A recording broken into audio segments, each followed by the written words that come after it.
everybody. Joe Van Doren here, and welcome to our Virtues Pick for today. I'm very excited to be with you this morning, and I'm running a little bit later than usual, but that happens sometimes. So we have a great word today, and honestly, this is a word and a virtue that I have had at times a little bit of just kind of wondering just how to see this word as it's can sometimes be something that people might have a little difference in. So we're going to see what this is, and it was righteousness. So what an interesting word, righteousness. Let's read the description first, and then we'll talk about it a little bit, the way we're looking at it and focusing on it today, and how we can help our children develop this virtue in them.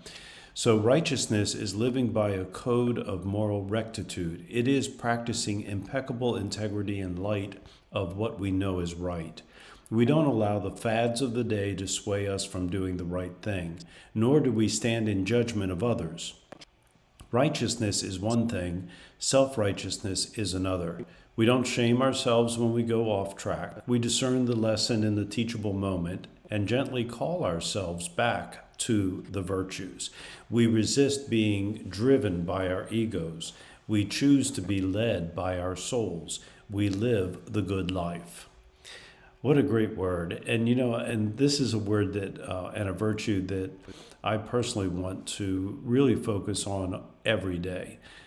And I say that because I think it's just so important for us to really for us to be able to live by a moral code. We must first have a moral code. So and when I say that, I don't mean that we don't have it. I mean that maybe we don't articulate it clearly. Maybe we don't always say these are the things that these are the non-negotiables, the things that I absolutely don't, or what I do believe in, and they're non-negotiable for me. And so for each person, it might be a little bit different. There are some things where, that the majority, I'd say 99.9% of people agree with. But I think the other side of that, and the big side of that, and the part that, we work on a daily basis is this idea that what we see as being the right thing or the right thing to do isn't necessarily exactly the same for someone else. And so, just like with any of the virtues, they can all be demonstrated in different ways and can be accepted in a society in different ways. For instance, when we look at respect, respect in the Western world, it looks different. And some of the social norms for that is different than what it might be in the Far East or in other countries, or even in Western Europe. So when I think about righteousness, I'm really thinking about having clarity of thought about what we believe in and and the moral life that we're trying to live. And for some of us, it might be written in a religious code. For others, it might be written in a philosophy. And for others, it might be just our own thought process and what we see as the best thing for the society that we live in. But most important of all is that when we're all going to fall off that track from time to time. We're going to say we believe and expect respect, and we believe in giving respect, and yet there's going to be times when that doesn't show up in us the way that we would have clarified and articulated and said that we want to be. And so the idea is not to shame ourselves when that happens, but rather just to look at the situation and call ourselves back to the virtues that help to support respect, whether it's things like courtesy or assertiveness and so many others. And I think as a parent, this is so important for us that as our children are learning and understanding and appreciating the moral codes, the ethics, the societal norms that we live in, and have clarified with them, which is the important part. First, we must clarify it, and then we communicate it in a clear and understandable way. But there are always going to be times when they go off of that path and they go down a road that we wish that they wouldn't. But so how do we respond to that? And so, as one parent asked me the other day, what's your thoughts on what's the difference between punishment and consequences? Well, obviously, there's consequences that are natural and there's some that are logical. But the most important thing is to look at those times when we go off course, not as a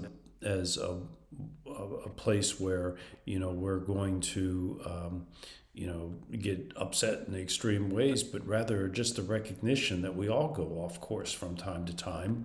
And then what do we need to do? We look at it as a teachable moment, and we look at it as a time when we can call ourselves back to the virtues, where we can call ourselves gently back to the virtues. And as the description says, we resist being driven by our egos. And I would also add to that we resist being driven by our embarrassment, or by what other people are thinking about us as parents, right? So we have to be very, very clear about what we believe, and we can help our children develop this, but only if we are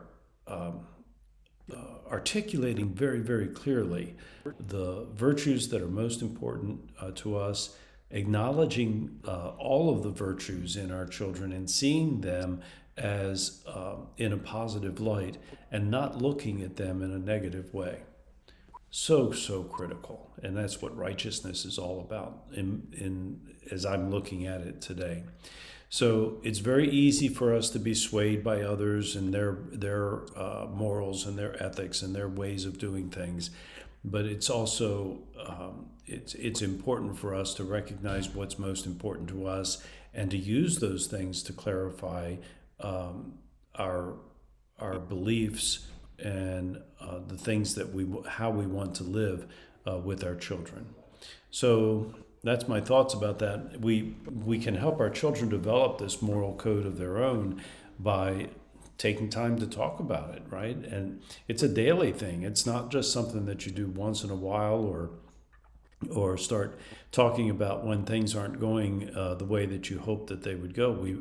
We must, as parents, it's incredibly important that we make this a part of our life, a part of who we are, and a part of the things that are important to us and that we talk about on a regular basis. So those are my thoughts today about righteousness, and I will be focusing on this idea of living the highest moral standards that I can, and not shaming myself when I go off course, because it happens. So, all right. So thank you very much for being here today. It's Monday, and I look forward to the rest of the week. I encourage everybody to keep practicing the virtues and the 4 C's of successful families, and that is clarity, communication, consistency, and community. Until next time.